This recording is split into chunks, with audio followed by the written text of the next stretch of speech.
سائل نے ایک سوال کیا کہ مصطفیٰ کریم صلی اللہ تعالیٰ علیہ وآلہ وسلم کی تعظیم کرنا یہ شرک ہے۔ تو قرآن مجید فرقان حمید کے اندر رب ذوالجلال نے ارشاد فرمایا، اللہ رب العزت فرماتا ہے 26واں سپارہ ہے وَتُعَزِّرُوهُ وَتُوَقِّرُوهُ، اللہ فرماتا ہے کہ تم میرے محبوب کی تعظیم اور توقیر کرو۔ اب اللہ رب ذوالجلال کے قرآن سے پتہ چلا کہ مصطفیٰ کریم صلی اللہ علیہ وآلہ وسلم کی تعظیم کرنا یہ واجب ہے، لازم ہے۔ اور قاضی ایاز رحمۃ اللہ تعالی علیہ آپ شفا شریف کے اندر بھی اس مسئلہ کو نقل کیا۔ آپ فرماتے ہیں کہ مصطفیٰ کریم صلی اللہ تعالی علیہ وآلہ وسلم کی تعظیم کرنا یہ واجب ہے۔ یہ کہنا بھی غلط ہے کہ صحابہ کرام نے مصطفیٰ کریم صلی اللہ علیہ وآلہ وسلم کی تعظیم نہیں کی، اس لیے کہ بخاری شریف کے اندر یہ حدیث پاک موجود ہے کہ حضرت عروہ بن مسعود رضی اللہ تعالیٰ عنہ جب کہ ابھی مسلمان نہیں ہوئے تھے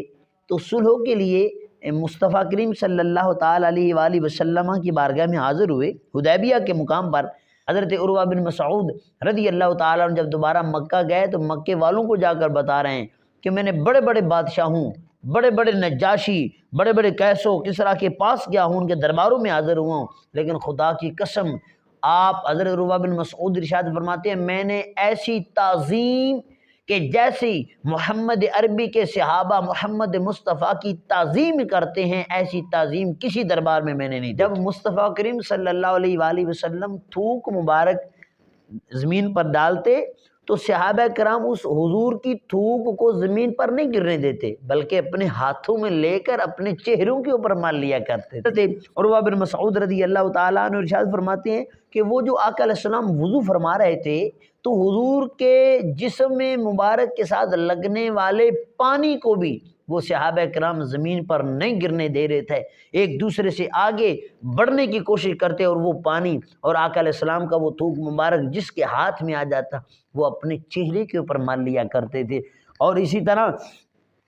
حضرت عروہ بن مسعود رضی اللہ تعالیٰ فرماتے ہیں کہ میں نے یہ بھی دیکھا ہے کہ مصطفیٰ کریم صلی اللہ تعالیٰ علیہ وآلہ وسلم کے جو صحابہ ہیں وہ حضور کی تعظیم کے لیے حضور علیہ السلام کی تعظیم کرتے ہوئے حضور کے آگے اونچا بھی نہیں بولتے اور آنکھوں میں آنکھیں بھی نہیں ڈالتے۔ بخاری امام مسلم نے اس حدیث پاک کو نقل کیا ہے۔ حضرت ابو جعفر رضی اللہ تعالیٰ عنہ سے روایت ہے، فرماتے ہیں کہ میں نے رسول پاک صلی اللہ تعالیٰ علیہ وآلہ وسلم کو مکہ شریف میں آپ ابتہ مقام میں دیکھا جبکہ نبی کریم صلی اللہ علیہ وآلہ وسلم آپ چمڑے کے سرخ خیمہ میں تشریف فرماتے تو فرماتے ہیں حضرت ابو جعفر کہ میں نے حضرت بلال حبشی رضی اللہ تعالیٰ عنہ کو دیکھا